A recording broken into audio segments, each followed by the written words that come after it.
bohong. Aku hanya memikirkan satu peraturan penting. Kenapa kau lakukan hari ini kalau kau bisa melakukannya besok? Few moments later.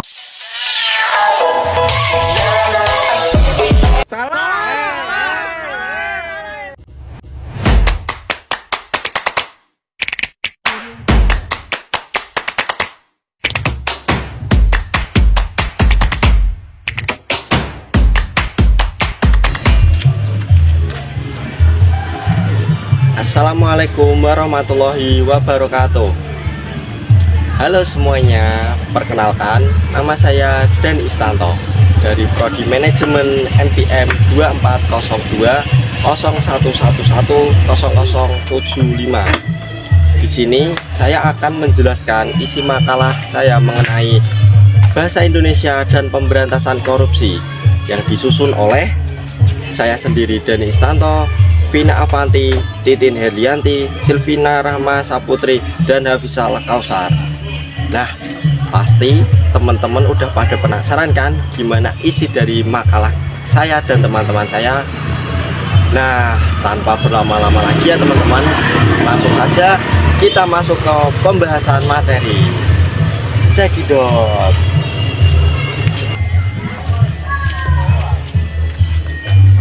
Oke teman-teman, kita langsung saja masuk ke pembahasan materi.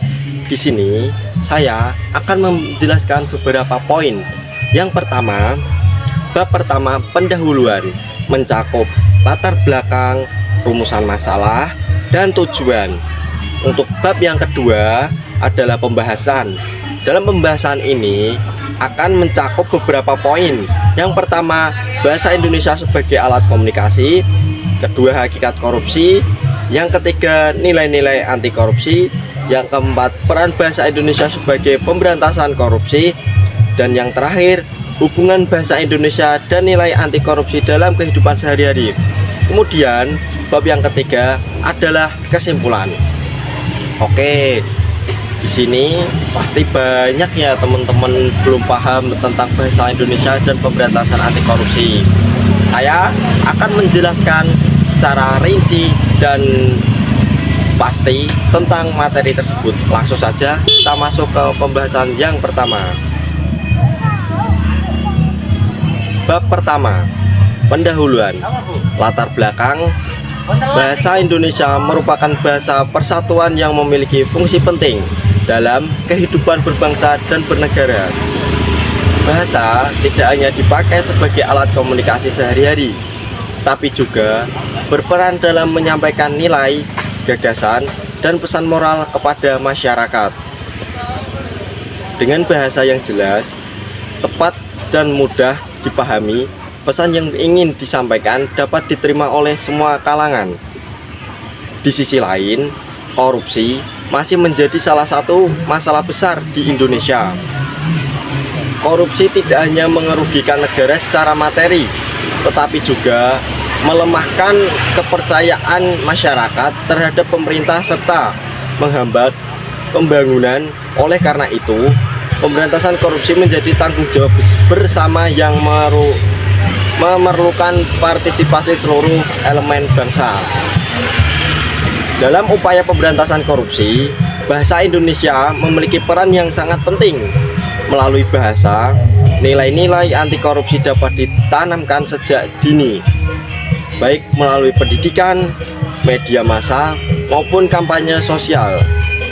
Bahasa yang lugas, tegas, dan komunikatif dapat membantu menyadarkan masyarakat tentang bahaya korupsi dan mendorong terciptanya budaya jujur, disiplin, dan bertanggung jawab. Berdasarkan alasan tersebut, maka ini disusun untuk membahas bagaimana bahasa Indonesia dapat berperan sebagai sarana dalam upaya pemberantasan korupsi. Dengan demikian, diharapkan makalah ini mampu memberikan pemahaman bahwa bahasa bukan hanya alat komunikasi, tetapi juga alat perubahan sosial untuk membangun bangsa yang lebih bersih dan bermartabat. Nah teman-teman, jadi bahasa Indonesia ini adalah sarana yang tepat untuk mendidik anak-anak dari usia dini untuk memahami bahwasannya korupsi itu sangatlah berbahaya dan akan berdampak negatif untuk kedepannya maupun bagi bangsa, negara, ataupun diri sendiri. Kita masuk dalam rumusan masalah. Rumusan masalah ini akan ada 4 pembahasan. Yang pertama, bagaimana hakikat bahasa Indonesia sebagai alat komunikasi dalam kehidupan sehari-hari. Yang kedua, apa pengertian korupsi dan contohnya dalam kehidupan kampus ataupun masyarakat. Yang ketiga, nilai-nilai anti korupsi, apa yang relevan untuk mahasiswa. Yang keempat, bagaimana peran bahasa Indonesia dalam menyampaikan pesan anti korupsi. Dan yang terakhir, sejauh mana bahasa Indonesia dapat menjadi sarana pemberantasan korupsi. Nah, rumusan-rumusan masalah tersebut akan kita bahas dalam makalah ini ya teman-teman. Akan saya jelaskan secara rinci dan kompleks agar teman-teman semua menjadi paham dan pintar untuk menjauhi korupsi. Kemudian kita masuk ke materi yang ketiga, yaitu tujuan. Makalah ini bertujuan untuk memahami fungsi bahasa Indonesia sebagai alat komunikasi yang efektif dalam kehidupan sehari-hari, terutama di lingkungan kampus.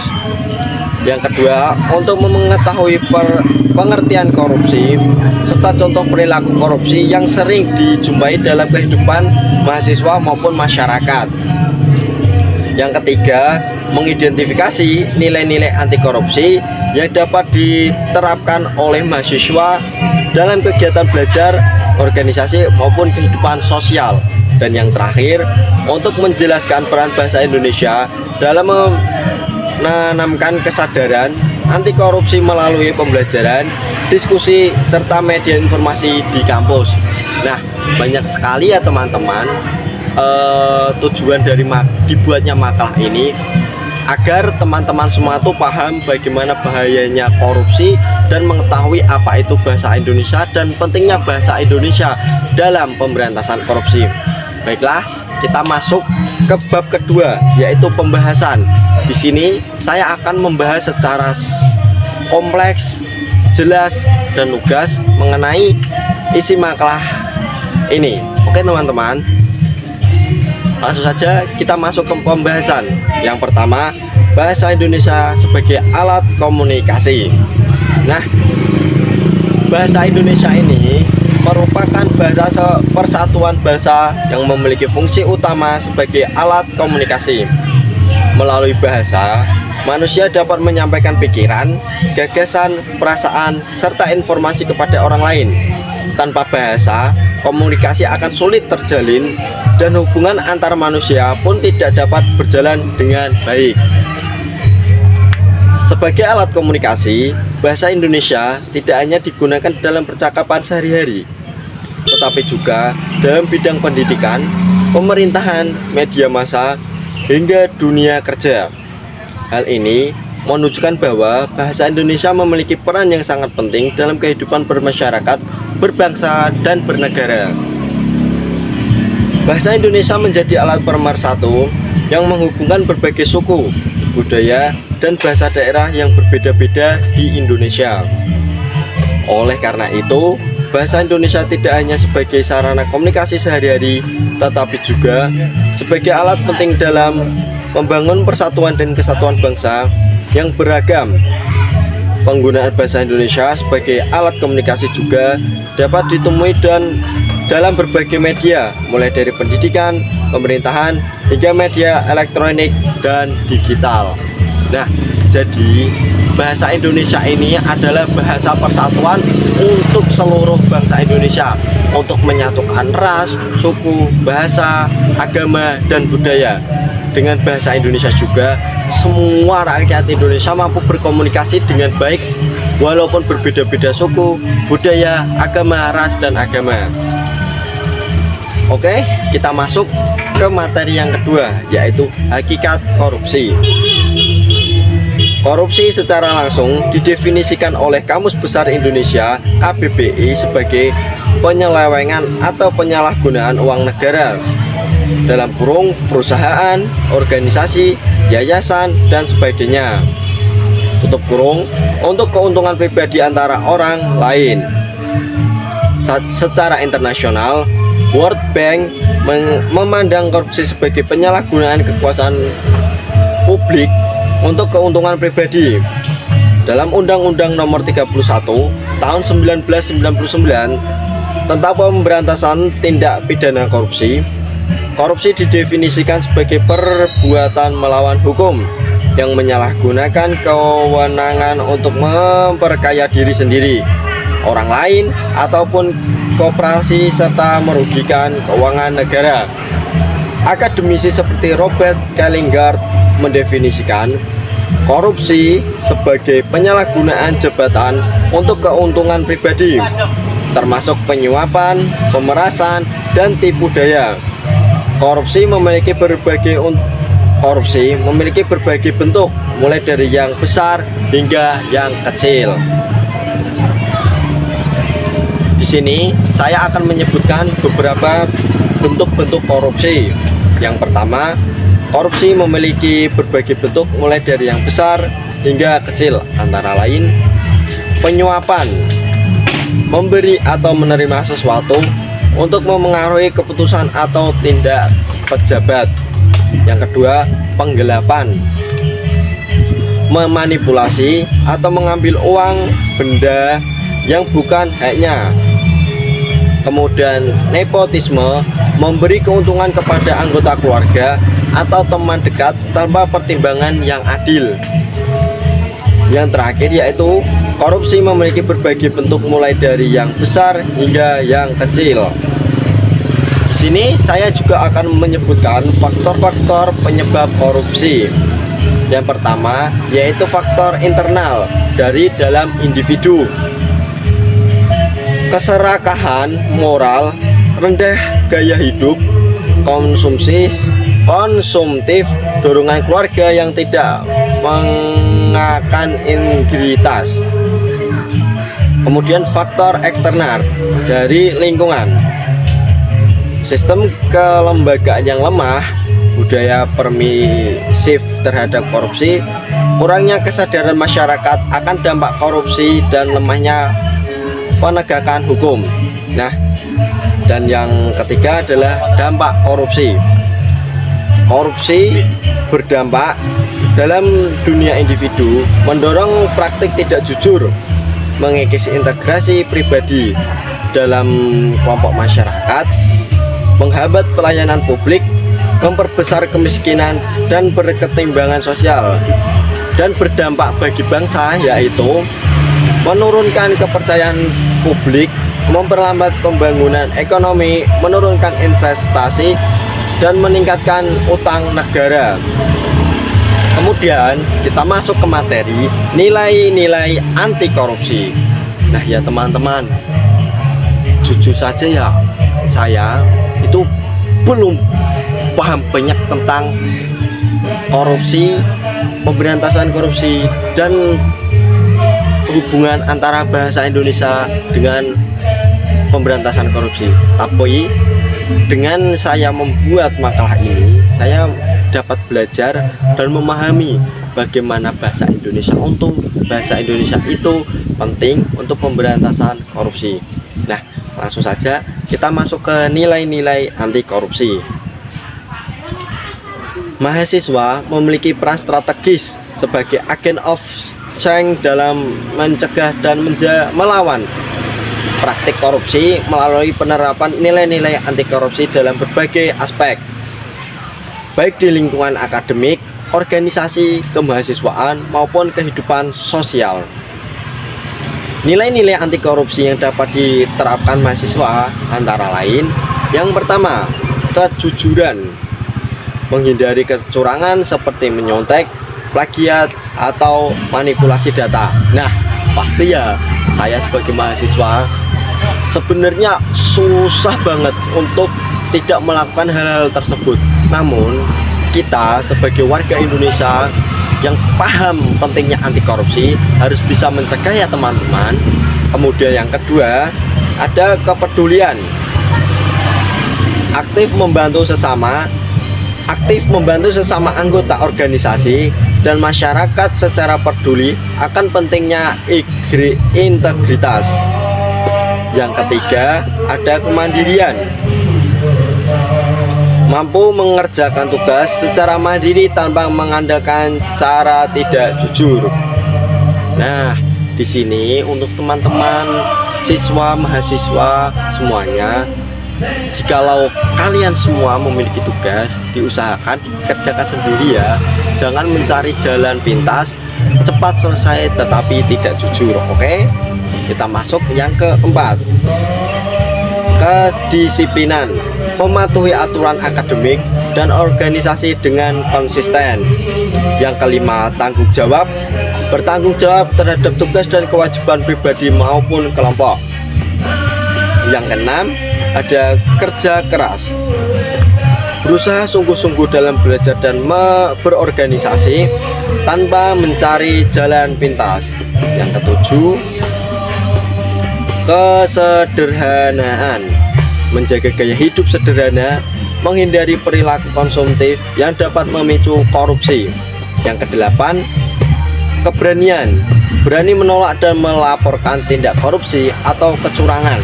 Dan yang terakhir ada keadilan, berlaku adil terhadap rekan dan menjunjung prinsip keadilan dalam setiap tindakan.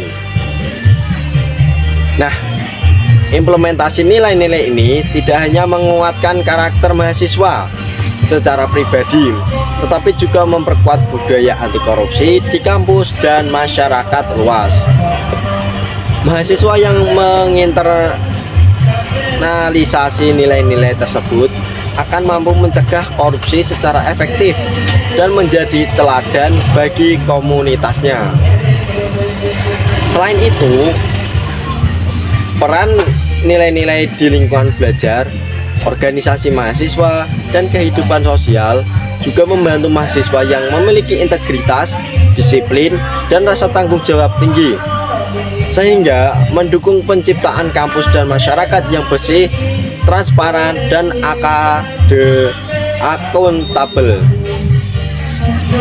Dengan pendidikan anti korupsi yang terintegrasi dalam kurikulum dan aktivitas kemahasiswaan, mahasiswa dituntut bukan hanya sebagai penerima pembelajaran, tapi juga sebagai pengawal nilai-nilai integritas yang mampu mengaruhi perubahan sosial positif. Langsung saja kita masuk ke materi yang ketiga, yaitu peran bahasa Indonesia sebagai pemberantasan korupsi. Nah, bahasa Indonesia memiliki peran penting dalam upaya pemberantasan korupsi karena melalui bahasa, pesan-pesan moral, nilai-nilai kejujuran, dan kesadaran hukum dapat disampaikan kepada masyarakat secara luas dan mudah dipahami. Bahasa bukan hanya alat komunikasi, tetapi juga sarana pembentuk pola pikir dan sikap masyarakat terhadap kejujuran dan integritas. Berikut beberapa bentuk peran bahasa Indonesia dalam mendukung gerakan anti korupsi. Di sini ada 4 gerakan karakter jujur untuk memberantas korupsi dan peran bahasa Indonesia dalam mendukung gerakan anti korupsi. Yang pertama, bahasa sebagai media pendidikan anti korupsi. Nah, dalam dunia pendidikan, bahasa Indonesia digunakan untuk menyampaikan nilai-nilai anti korupsi melalui buku pelajaran, modul, karya sastra, dan kegiatan literasi di kampus. Bahasa Indonesia berperan dalam memperjelas pemahaman siswa dan mahasiswa mengenai arti kejujuran, tanggung jawab, serta akibat buruk dari korupsi. Misalnya, dalam pembelajaran bahasa Indonesia, mahasiswa dapat diajak menulis artikel, puisi, ataupun pidato bertema anti korupsi untuk menumbuhkan kesadaran sejak dini. Dengan cara ini, bahasa menjadi sarana efektif untuk menanamkan karakter jujur dan berintegrasi di lingkungan pendidikan. Kemudian yang kedua, ada bahasa dalam kampanye publik. Bahasa Indonesia juga berperan penting dalam kampanye publik seperti poster, slogan, iklan, layanan masyarakat, maupun unggahan di media sosial. Penggunaan bahasa yang singkat, padat dan mudah diingat dapat membantu pesan anti korupsi tersampaikan secara luas dan membekas di masyarakat. Contohnya, slogan seperti korupsi masih korupsi musuh bersama, atau jujur itu hebat, mampu membangkitkan semangat publik untuk melawan korupsi. Bahasa yang tepat dan menarik dapat mengaruhi cara berpikir dan bertindak masyarakat terhadap perilaku curang atau penyalahgunaan wewenang. Dan materi yang ketiga adalah bahasa Indonesia yang lugas dan jelas dalam hukum dan peraturan. Penjelasannya, dalam bidang hukum, bahasa Indonesia berperan untuk memperjelas isi undang-undang, peraturan, dan kebijakan publik agar tidak menimbulkan penafsiran ganda. Bahasa hukum yang tegas, lugas, dan mudah dipahami akan membantu masyarakat memahami hak serta kewajibannya, sekaligus mencegah penyalahgunaan celah hukum. Dengan demikian, penggunaan bahasa yang jelas dalam peraturan menjadi bagian penting dari upaya pencegahan korupsi secara sistematis. Kemudian yang keempat adalah pemanfaatan bahasa Indonesia di media massa dan media digital. Media massa dan media digital memiliki peran besar dalam membentuk opini publik melalui pemberitaan, artikel, dan konten digital yang menggunakan bahasa Indonesia yang komunikatif. Masyarakat dapat memperoleh informasi yang benar mengenai kasus-kasus korupsi dan upaya pemberantasannya. Bahasa Indonesia yang digunakan secara bertanggung jawab dapat menumbuhkan kesadaran sosial, memperkuat transparansi, serta mendekatkan budaya manusia terhadap tindakan koruptif. Selain itu, media sosial juga menjadi ruang bagi masyarakat umum untuk berdiskusi dan menyuarakan sikap anti korupsi dengan bahasa yang santun dan membangun. Nah, kita langsung saja ya masuk di bab yang terakhir, yaitu kesimpulan. Kesimpulannya, bahasa Indonesia bahasa Indonesia memegang peran penting sebagai alat komunikasi sekaligus secara efektif dalam upaya pemberantasan korupsi di Indonesia.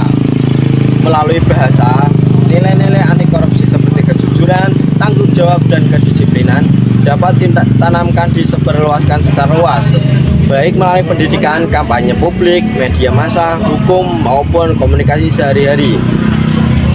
Dengan penerapan nilai-nilai anti korupsi yang disampaikan melalui bahasa Indonesia, terutama di lingkungan akademik dan kampus, diharapkan generasi muda dapat menjadi agen perubahan yang menolak praktek korupsi dan membangun masyarakat yang bersih, adil, dan bermartabat. Secara keseluruhan, bahasa Indonesia bukan hanya alat komunikasi, tapi juga alat perubahan sosial yang strategis dalam pemberantasan korupsi demi masa depan Indonesia yang lebih baik.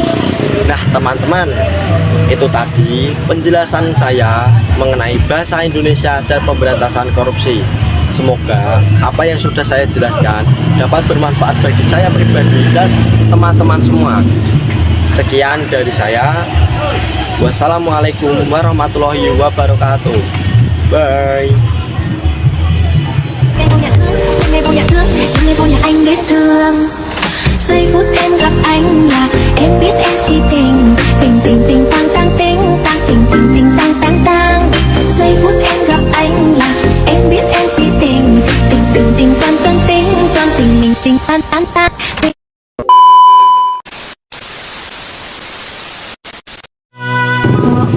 Entok nugas, tapi jajan saya ya Pak ya. Yang penting jajan dulu ya Pak. Bagus. Entok nugas, tapi jajan saya.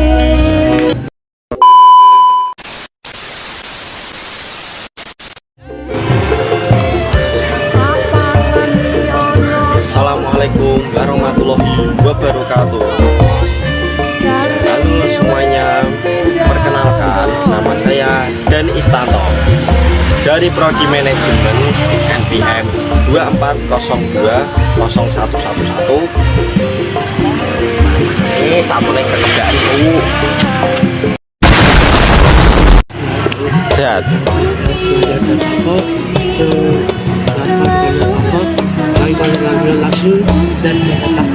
Siap.